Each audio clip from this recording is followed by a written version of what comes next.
Welcome to Book Hogs. Today we're going to learn how to write lowercase y and then look at some words that begin with the letter. So let's begin. Lowercase y sits off the bottom line. Draw the top bit first and this rests on the line, and then draw a tail and this hangs off the bottom line. Now let's look at some words that begin with the letter. Y for year.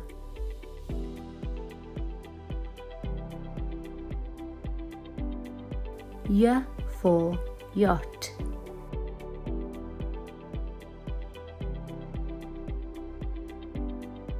Y for young.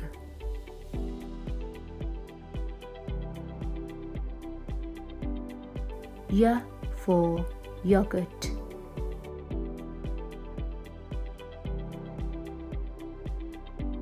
Y for yeti.